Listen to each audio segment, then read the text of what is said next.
Welcome to अटर study point.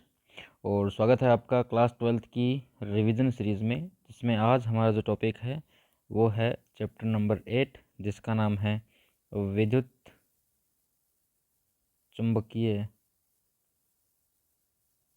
तरंगे।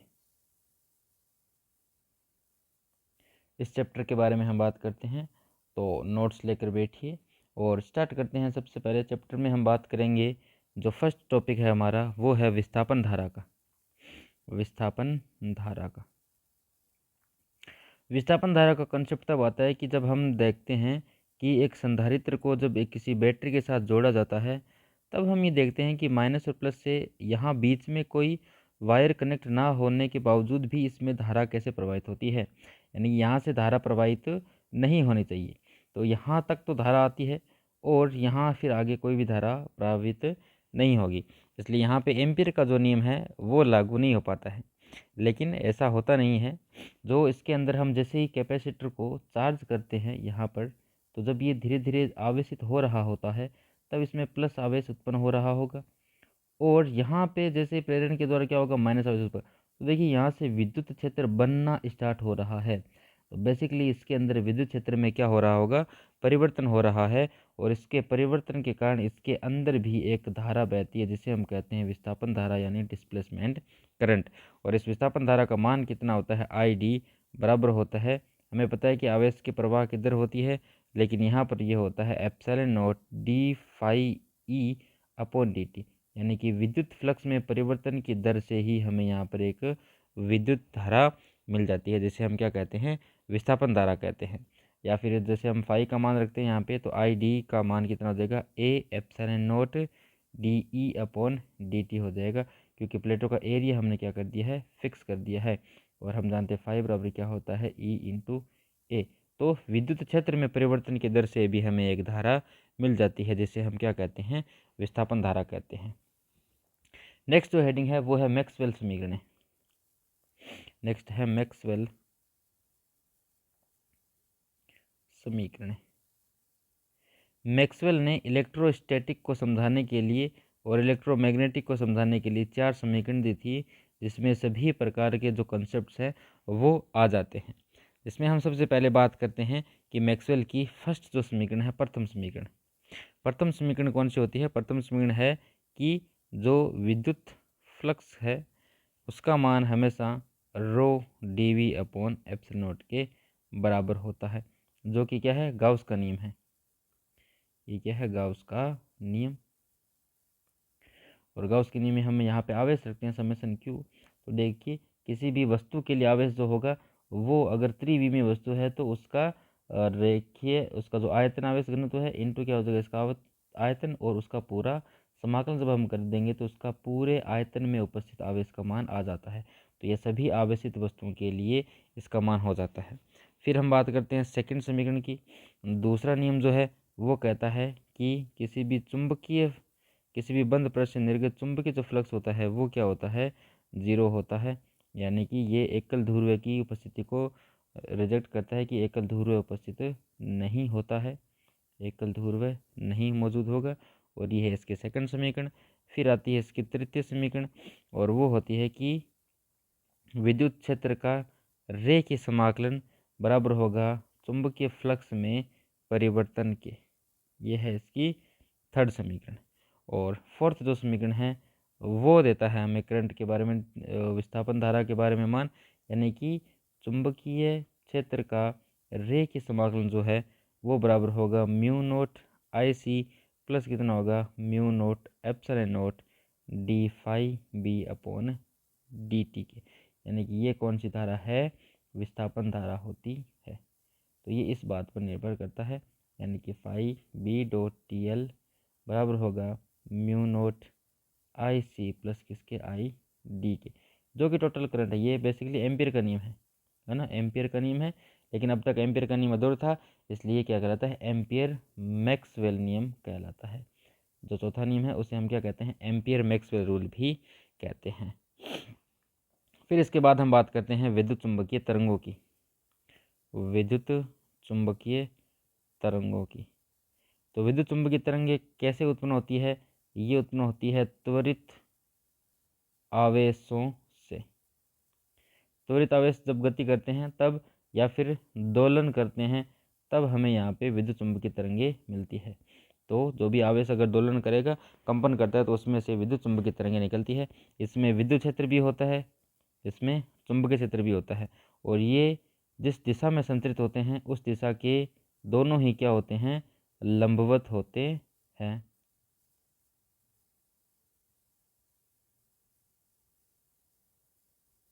इस प्रकार हम इसको यहाँ पे दर्शाते हैं। ये ई है और ये बी है ना। ये विद्युत क्षेत्र ई का मान है और ये चुंबकीय क्षेत्र बी का मान है, और ये इनकी संचरण की दिशा है, जो कि दोनों एक दूसरे के क्या रहते हैं, लंबवत रहते हैं। सबसे पहले हर्ट्ज ने इनकी कल्पना की थी, तो हर्ट्ज ने हमें इनके बारे में बताया था। फिर अगर हम इनके गुणधर्मों की बात करते हैं, इनकी प्रॉपर्टीज़,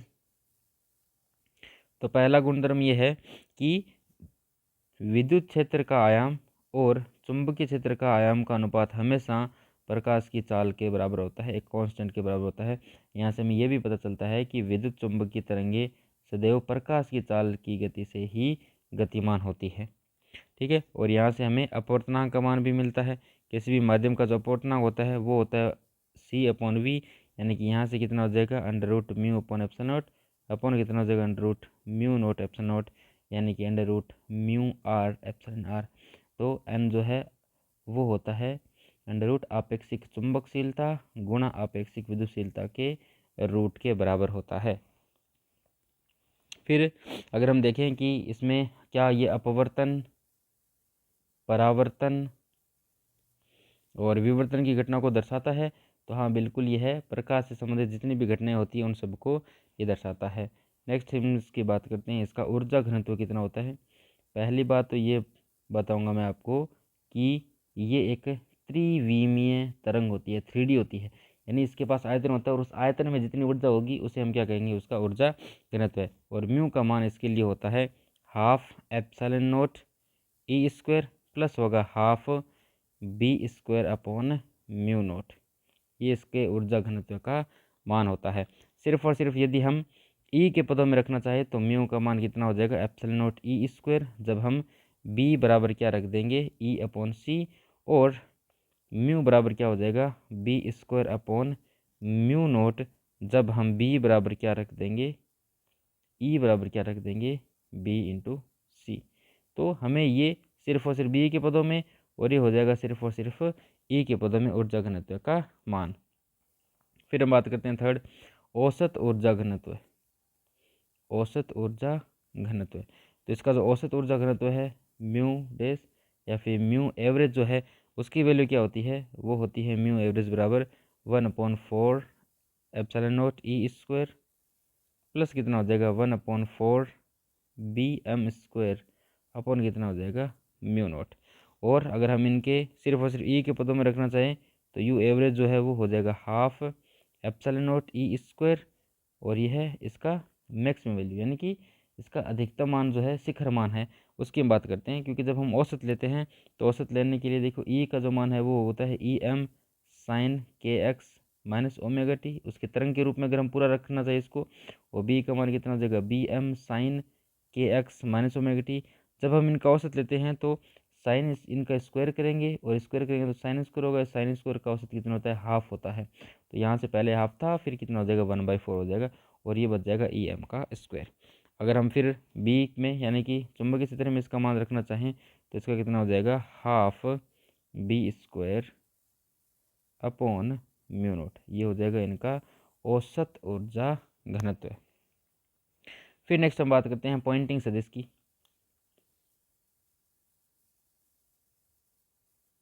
पॉइंटिंग सदिश, जैसे हम ऐसे दर्शाते हैं, तो पॉइंटिंग सदिश बेसिकली वह सदिश होता है जो उसके ऊर्जा के प्रवाह की दिशा को दर्शाता है, यानी कि कितने समय में कितने क्षेत्रफल पर कितनी ऊर्जा गिर रही है। यानी कि एस का मान होता है ऊर्जा जो कि कितने समय पे एकांक क्षेत्रफल पर और एकांक समय में गिरने वाली ऊर्जा को हम क्या कहते हैं, पॉइंटिंग सदिश कहते हैं। और इसका मान कितना होता है, एस इक्वल टू होता है E×B अपॉन μ0। और फिर नेक्स्ट बात करते हैं इसकी तीव्रता की, इंटेंसिटी। विद्युत चुंबकीय तरंगों की जो तीव्रता होती है वो औसत पॉइंटिंग सदिश के बराबर होती है, यानी कि इसका हम औसत ले लेंगे e into b upon mu naught का। तो इसका जो मान है वो हमें कितना मिल जाएगा, ई एम बी एम यानी इनके शिखर मान अपॉन 2 इंटू म्यू नोट, या फिर यू जो एवरेज है इंटू क्या हो जाएगा, सी के बराबर होता है। ये इसकी तीव्रता है, इंटेंसिटी। नेक्स्ट इसके संवेग की बात करें कि भाई इसमें संवेग कितना होगा, तो हम जानते हैं कि पी का जो मान है वो कितना होता है, पी इज इक्वल टू होगा यू अपॉन सी, ऊर्जा तथा अपॉन में क्या हो जाएगा उसका वेग। और अगर हम यहाँ से संवेग में परिवर्तन देखें, जब वह टकराती है, जब गिरती है, तो संवेग में टोटल परिवर्तन जो होगा वो हो जाएगा 2u अपॉन सी के बराबर, यानी कि इतना संवेग में उसमें क्या रहेगा, परिवर्तन रहेगा।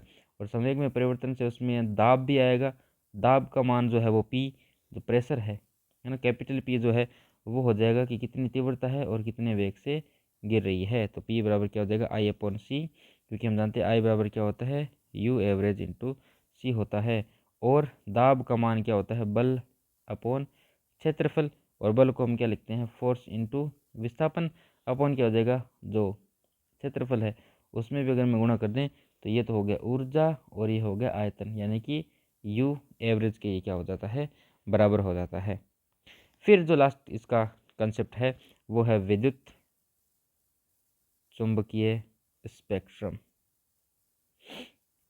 तो विद्युत चुंबकीय स्पेक्ट्रम में हमें टोटल 7 स्पेक्ट्रम मिलते हैं, जिसमें सबसे पहला है गामा किरणें,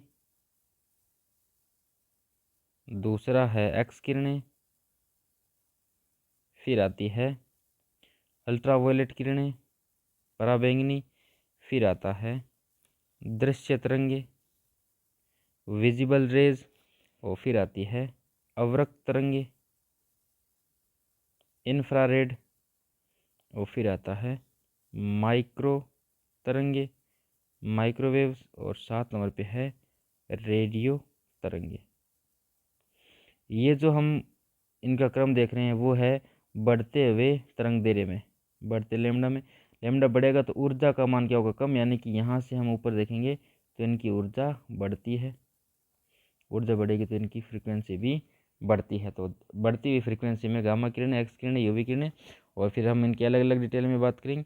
तो एक्स जो गामा किरणें हैं उनका जो उपयोग है वो हम नाभिकीय संरचनाओं में करते हैं, नाभिकीय संरचना में। एक्स किरणें हैं उनका हम उपयोग करते हैं चिकित्सा में, एक्सरे वगैरह लेने में, ठीक है। और फिर इनका जो उपयोग है, जो अल्ट्रावायलेट है वो तो हमें सूर्य से मिलती है, सूर्य के लिए, और जो लेजिक ऑपरेशन होता है उसके लिए भी हम क्या करते हैं, इसका इस्तेमाल करते हैं। दर्शी जो तरंगे हैं उनको तो हमें देखने के लिए, और जितने भी प्रकार के रंग है वो सभी इनके अंदर आ जाते हैं, ठीक है, वस्तुओं को देखने में, और अणुओं की संरचनाओं में भी इसका इस्तेमाल करते हैं। फिर आता है अवरक्त तरंगे, अवरक्त तरंगे यानी इंफ्रारेड, इसका हम उपयोग करते हैं रोगी की सिकाई में, और रिमोट कंट्रोल में भी हम इसका इस्तेमाल करते हैं, और फिर हम इसका इस्तेमाल करते हैं सोलर कुकर में। फिर आती है माइक्रो तरंगे, माइक्रो तरंगे जो होती है वो होती है माइक्रोवेव में, यानी कि खाना गर्म करने में भी हम इसका इस्तेमाल करते हैं, ठीक है। और इसका एक और इस्तेमाल होता है, माइक्रो तरंगे जो होती हैं उनका आता है कि तेज़ स्पीड गाड़ियों के ना, तेज़ गति में गाड़ी या जो गेंद होती है उसका चाल ज्ञात करने में भी हम इसका इस्तेमाल करते हैं। फिर है रेडियो तरंगे, रेडियो तरंगों को तो रेडियो एंड टीवी में ही हम क्या करते हैं, इनका इस्तेमाल करते हैं, या फिर जो सेल्युलर फ़ोन है उन फ़ोन में हम इस्तेमाल करते हैं, ठीक है। और इनके साथ साथ अगर हम इनके खोजकर्ताओं का भी नाम देख लें तो गामा किरणों की खोज की थी हेनरी ने, और एक्स किरणों की खोज की थी रोंटेजन ने, और पराबैंगनी की खोज की थी रीटर ने, और जो दृश्य प्रकाश है उसकी खोज की थी न्यूटन ने, तथा जो आगे है अवरक्त तरंगे उसकी खोज की थी हर्शेल ने, और फिर माइक्रो तरंगों की स्टार्ट की थी हर्ट्ज ने इनकी खोज, और फिर रेडियो जो तरंगे है उसकी खोज की थी मार्कोनी ने। रेडियो तरंगों का तरंग दैर्ध्य सबसे अधिक होती है और गामा किरणों की तरंग दैर्ध्य सबसे कम होती है, ठीक है। तो इस चैप्टर में इतना ही, काफ़ी छोटा चैप्टर है, 2 नंबर का आपके आता है, और इससे भी जो इम्पोर्टेंट सवाल है ये पूरा चैप्टर भी आप याद अच्छे से कर सकते हो।